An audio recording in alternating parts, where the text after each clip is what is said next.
Greetings from the Visitors Radio broadcast booth from Miller Park in Milwaukee, Wisconsin. I'm Greg Hofer. My next guest is a graduate of Southern Methodist University, a Katie Award winner in 2003, the former pre- and post-game host for the Texas Rangers, a Philadelphia Air Award winner in 2007, 2008, the Sportscaster of the Year in Pennsylvania in 2010. He now enters his 11th year in the broadcast booth for the Philadelphia Phillies, his 10th as the lead radio voice. He is Scott Franzke. Scott, thanks very much for joining us. My pleasure. Thanks for having me. You grew up in Dallas, Texas, is where I want to start at the very beginning. Other than really hot, how was it growing up in Texas? It was great. I love Texas. I miss it. It's a good place to live, easy place to live. You can park anywhere you go, which is a bit of a change of pace from a little different in Philadelphia, but. Yeah, it's like I said, it's home. I miss it. I assume you were a Texas Rangers fan then, growing up as a kid. Yeah, big Rangers fan. Followed all the sports, but got to be a big Rangers fan. Middle school, high school. Now that was a fun era for the Rangers. Now they didn't win a lot of championships, didn't win a lot of games, but they had some guys that were really good players. Pete O'Brien, Pete Incaviglia, Ruben Sierra, Oda B. McDowell, Bobby Valentine was the manager, Bobby Witt, Jose Guzman, Charlie Huff. Who was your favorite growing up?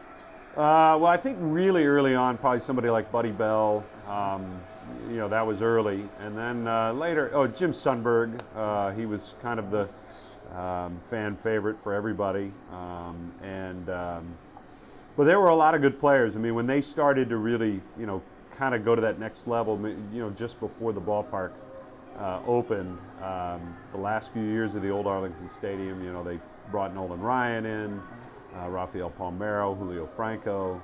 They had a lot of guys there that were fun to watch. I mean, they could thump a little bit, and they always had trouble getting that pitching going, but they could sure swing the bats. Now you attend W.T. White High School. Did you play any sports? Played a little bit of baseball, but had kind of gotten out of it. Had gotten out of sports in general, and then try to get back in as a sophomore or junior. You're pretty well behind the curve, so I knew my future would not be on the field. Now, speaking to that, if you talk to a lot of people in this industry, broadcasting and other aspects of it, they always talk about, well, I didn't have the physical talents, I didn't have the gifts to play, but I wanted to be involved. Is that kind of the path, obviously, the same Absolutely for you? Not. I didn't, honestly, this kind of happened, along the way. I went to school and I was interested in music, and I worked in a recording studio. I was more interested in that stuff when I was coming out of high school, and got into college, was a sort of a generic radio, TV, film major, and started writing for the student newspaper at SMU, and that's kind of when when I first sort of made the connection that maybe there's a career to be had covering sports, but for a long time I thought it would be as a writer. Huh. And you graduate in 1990, you go to SMU. What was it about SMU that appealed to you? Well, I got in. For whatever reason, I had always liked SMU. I was back in the days of Eric Dickerson and Craig James, and there were the Pony Express. The Pony Express. So as a little kid, I kind of followed that and had a little mild connection there. But I don't know. For whatever reason, I kind of, as a kid, kind of locked onto it and was interested in going there from the time I was very young, and then ended up going there, and without necessarily an express reason, but it was a good school. It's a smaller school, and as it turned out, I thought it was very good for me to be at a smaller school. Now, professionally, who are some of the bigger influences that you had in your career growing up? I know Eric Nadell's been there since 1981, sort of the Harry Kalas of that area. Well, Eric was, no question, a huge influence for me. Mark Holtz, who's passed away in the late 90s, and he and Eric teamed together on the radio, and that's what I remember, is listening to those guys do radio broadcasts. But there's some great announcers in the Dallas-Fort Worth area, whether it's somebody like Brad Sham, or even before him, Frank Lieber, guys that did the Cowboys that were part of that. But I'd say Mark and Eric were the two biggest that I, listened to, and then ended up getting a chance to work with Eric later on. And he and I have remained friends, and I've really valued that that relationship and honestly the tutelage that I've gotten from him over the years. So you graduated from SMU in 1994. One of your first jobs professionally after that is as a talk show host with the now defunct Prime Sports. Yeah. What was that like, being a talk show host?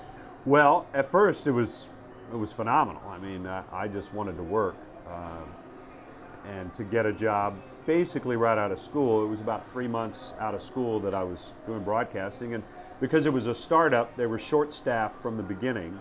And so I got hired, I think, to be just a producer with maybe some weekend work on the air.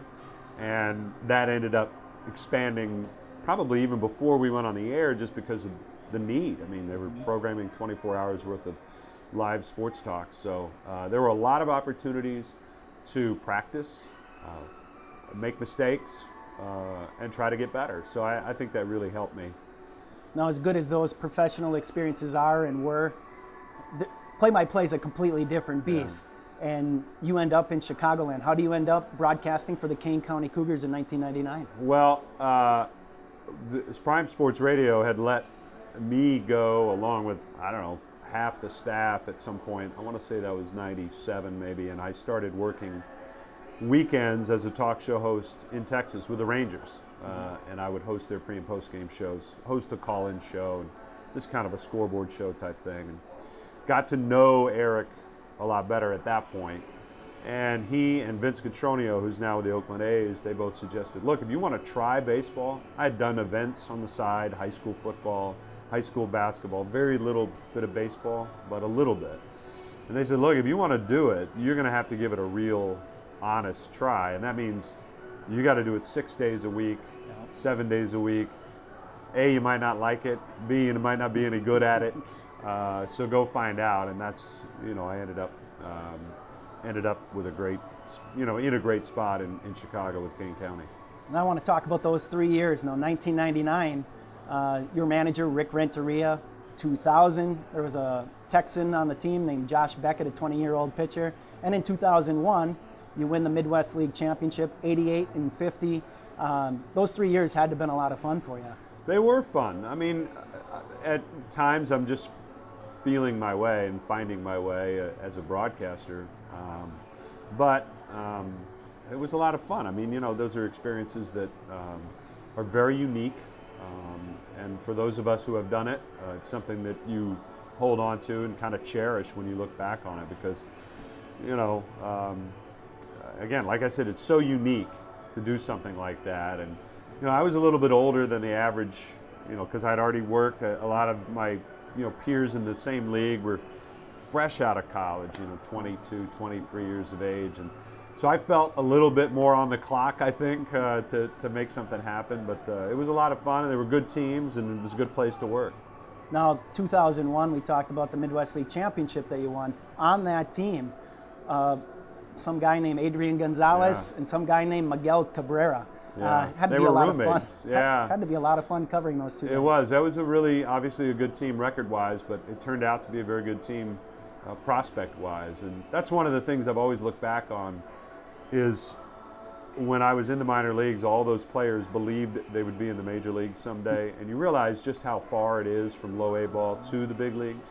I could probably count on two hands, maybe three, the number of guys who spent a day in the major leagues, much less had great careers like Adrian or Josh or Miguel Cabrera. But yeah, those two guys were on that team, and also on the infield, Josh Wilson, who ended up playing professionally. He may still be playing for all I know. We see him every now and then. He's a AAA, 4A guy. He's always in the big leagues here and there. I've seen him many times over the year. And Josh Willingham, who I think just retired before last season, had a very good career. So that was their four-man infield, were those four guys. That's pretty impressive. That's astonishing, to be real honest. Now, in regards to Adrian Gonzalez, he was the Midwest League MVP, 19 years old, #1 draft pick. The writing was on the wall. He was going to be a star. Miguel Cabrera, not so much. Granted, 18 is very young for that league, 17 when the season started. But was there anything that you saw watching him day in, day out that said, okay, this guy's going to be, for a period of time, the best right-handed hitter in the game? Because his numbers were pretty pedestrian. Yeah, I don't know that you ever think somebody is going to reach that kind of level, because obviously it takes a superior amount of dedication at every level, and to go up and to keep it going once you get to the big leagues. But I will say this, the Marlins were very high on him from the very beginning. He had signed for a lot of money. He was very young for his age in that league. He was playing shortstop every day, and you could tell that, he was a big, rangy kid at the time, hadn't filled out, hadn't gotten, into an adult's body quite yet. And once he did, obviously things took off for him. But, I think you could see still, even at that age, there was pop in the bat. There were hands there that would play in the big leagues defensively, and again, he made it and has had just a marvelous career. Now, one of the other things you did while you're in Kane County is you covered the Summer Olympics in 2000. What was that experience like for you? Well, it was great. It was kind of a last-minute thing. I was moonlighting in Chicago for an outfit called One-on-One Sports, again, a talk show outfit, and they said, hey, we got an assignment that we need covered. It's kind of out of left field, but would you be interested in going to the Olympics? And, I was like, well, yeah, obviously. And Sydney, Australia, not a bad place to go. So I went to Sydney, and it's a beautiful city. It was amazing vibe in the city. People were so nice, and everybody was in a good mood. And, I went to some events as a spectator, and it was just cool to see all the people from all the different countries, and they all had their rooting interests, but at the same time there was that Olympic spirit that everybody was there for the same fellowship, goodwill, that kind of thing. So yeah, that was a really again, a unique experience that I'm just very fortunate to have had fall in my lap. And it was really neat too, in looking at that. The basketball team won the gold medal, had guys like Kevin Garnett and Gary Payton on it. The baseball team won the gold medal, Ben Sheets, Roy Oswalt, Venus and Serena Williams were also there. So a pretty star-studded event as well. Yeah, and I'll be honest with you, Greg, none of that really sticks with me. It's more about just the city and the way people acted. And I always said, and someday I hope to go back, I really want to go back when the Olympics aren't happening, because I want to see if everybody is really this nice in Sydney. I've been told that people are. It wasn't just an Olympic thing, but everybody was in a good mood, and it was neat to be a part of it. So after the 2001 season, you get an opportunity to go back home to your home state of Texas, full-time gig, pre and post game, and also some play-by-play. I believe Josh Lewin was the guy that would leave on assignment periodically, but you got to do some play-by-play, a really big break for you. It was a huge break. I remember the Rangers or Eric Nadel had been asking for a copy of my tape, and I was, we were in the middle of that 01 season, and I said, well, yeah, I'll get to it. Keep telling my wife, he doesn't need my tape. He's just being nice or whatever. And then I think there was a story. In fact, I think we were in Appleton, and there was a story that came out in the papers in Dallas that there were going to be some changes at the end of the season. And it dawned on me, well, maybe I'd have a chance at sort of working my way into some of those changes. To what degree, I don't know, but so I quickly sent a tape at that point, and again, was fortunate to be a part of that. Now, for those of us that aren't from Texas, what's a Katie Award? It's just a local broadcast award. It's fluff filler for somebody's biography, quite frankly. So, and after 4 years with the Rangers, you land the gig with the Phillies. You do the middle three. Obviously, it goes really well your first year, because then you become the primary radio voice after that. Landing in Philadelphia had to be a pretty big thrill. A great market with a rabid fan base. Yeah, the thing, I would have loved to have had it work out in Texas. It didn't. Wanted to get back doing games every single day in the big leagues, and again, the opportunity that came with the Phillies. I ended up there. I ended up there at a good time.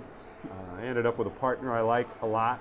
I ended up with a company, like a group of people to work for and work with that I like a lot. So, you talk about sort of the triple crown. I'm getting lucky again.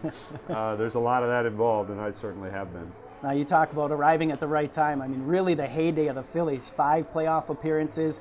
You're a part of a couple of World Series. You win one against the Rays in 08. You lose one against the Yankees in 09. You got the no-hitter with Roy Halladay in 2010. I mean, what a time great memories to Yeah. be along for that ride. A lot of great memories. I remember having this conversation with Pat Hughes from the time he left Milwaukee and went to the Cubs, and the Cubs got off to some dreadful start that year, just a terrible start. His first year in the booth as the voice of the Chicago Cubs, and he said you don't underestimate it, because here I am, some new guy on the air, bringing people bad news every single day, and it's a lot easier to broadcast for a winning baseball team than it is one that's struggling or one that's not meeting expectations. And yeah, I got there at the right time. They were on their way up. They had great young players. Obviously, 06 they came really close. They battled for a wild card spot into the final weekend. And then 07 won their first of 5 straight divisions. So, yeah, to say I got there at the right time, that's for sure. And the first 3 years, you get to broadcast with Harry Kalas, perhaps the biggest celebrity in Philadelphia, or one of. What was it like working for him? What kind of influence was he on your broadcast career? Well, it's funny because I was Harry's break. I worked around him, obviously. But the first year, I was his break. I mean, he would do TV and then come do 1 inning on radio because they wanted to utilize having Harry Kalas on the radio broadcast. And then he would take a break in the 4th and 5th, and those are the innings I would do. And then he would go back to TV for the 7th, 8th, and 9th. But I do remember, and I'll never forget, the first day I was on the air. Actually, my very first game with the Phillies was a spring training game in Kissimmee against the Astros, and I think I went on in the 4th inning, 3rd or 4th inning. We were all shuffling around, and everybody was getting some work in, and I went on the air as the color analyst for Harry for an inning, and Ryan Howard hit a home run, and he made his home run call and said, "Out of here," and the goosebumps hit me. And I had known Harry more as a voice of NFL films and voice of the NFL than I had his work with Phillies baseball, just from where I grew up. I mean, his voice was synonymous with the NFL. But to hear it and realize that he's sitting in the chair next to me, it was an amazing thrill. Now, you and Larry have been partners for some time now, 10 years or thereabouts, and really been embraced by the city. Maybe you're aware of this, maybe you're not. You actually have a Twitter account in your honor, if you've seen that, Franzke in LA. I've seen that, yeah. That keeps me from having to do Twitter. That's good. But it just speaks to how you've been embraced by the city, and they've kind of welcomed you in. And that's not always easy to do, and it speaks to your ability, because there's been very good broadcasters that have gone into cities where they're not embraced because they're replacing legends. And I think that speaks volumes to the love of the city that they've shown to you. Well, the fans have been wonderful, and the city's been wonderful, and the club has been incredibly supportive. Whatever the opposite of guilt by association, I mean, being paired up with Larry Anderson from the start, a tremendously popular player and then analyst, probably helped me a lot. And the fact that we got along and everything, and the fact the team was good. I truly believe that most broadcasters, if given enough time, the fans listening will, come to embrace you, even if they don't right away. I think it was Ernie Harwell who said that, if any announcer gets enough time, if the club is willing to stick with them. So, but somebody told me when I moved to Philadelphia, they said it's the biggest small town you'll ever live in, and they were right. It's been a great place to live, and our kids have been born there, and it's always a two-way street, but I hope to stay there a long, long time. Well, I could go on and on about broadcasting, but a couple of favorites, just real quick. Favorite stadium that you've been to as a broadcaster? Well, I love our park. I love Citizens Bank Park, not only for the park, but they, build it selfishly. They built it with us in mind. I mean, it's a good facility to broadcast from. I still love going to Dodger Stadium. That's a place we get to go every year. I love Fenway Park. We don't get to go there as much, being in the other league, but every now and then. But Dodger Stadium is one place for me that you go there, and I still remember going in there the first time and saying, wow, all those years I saw it on TV, it doesn't compare with seeing it in person. And plus, we've had some wonderful memories there as the Phillies. I still remember the night we, clinched the NL pennant and we're going to the World Series and standing on the field at Dodger Stadium with my wife, and those are kind of moments that'll be there with you forever. So the favorite city to kind of bump around in? It's tough to beat New York. I like New York, that I don't have to drive, but walking around and feeling the vibe and the energy of the city. And I love San Francisco. It's picturesque. Really. Honestly, I can find some good in just about every place we go, so I certainly wouldn't want to, put anybody too far down on the list, because there's always something nice to do. It's it's the best job in the world to be able to travel and to do that kind of stuff. So me being an outsider, when I travel to Philadelphia, where am I going for my cheesesteak? Is it Pat or Gino's? Oh man, there's so many good places to go. I am not a real big foodie. Like I'm not very discriminating, we'll say. So my recommendation would be to go to the closest one, I guess. Go to the closest one, because there's plenty to do. Heck, go to more than one. Try them all out for yourself. That's what I would recommend. Perfect. Well, Scott, thanks very much for your time. It's greatly appreciated. Thank you very much. You bet. My pleasure. Thank you for having me. Our thanks to Scott. Make sure you tune in to Larry Anderson and him all season long on their great radio network, Philadelphia Phillies 94.1 WIP, or at MLB.com, the Game Day audio app. Thanks for watching. I'm Greg Hofer. We'll see you next time.